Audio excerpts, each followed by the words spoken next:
Titingnan ko naman ngayon yung aking isa pang discarded dito, ano. Ayan, papunta na tayo. Ayan, ayan. Nakikita nyo ba yan? Nakikita nyo ba yan?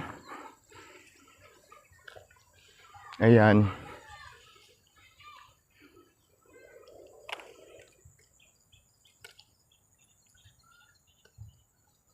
Ayan, yung umuusok na yan, hindi yan vulkan guys ha. Ano yan, uling.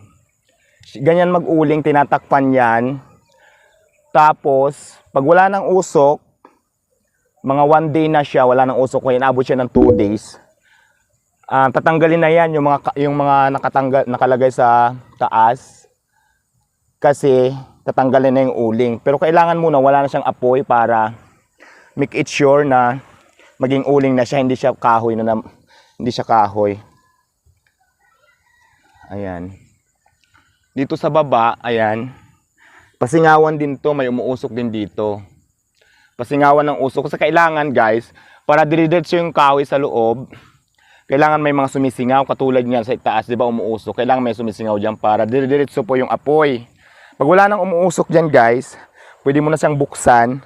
Ilalagay mo na sa sako at i-deliver mo na sa mga suki natin sa palengke, ano. So yun lang. Pinakita ko lang ang aking daily routine dito.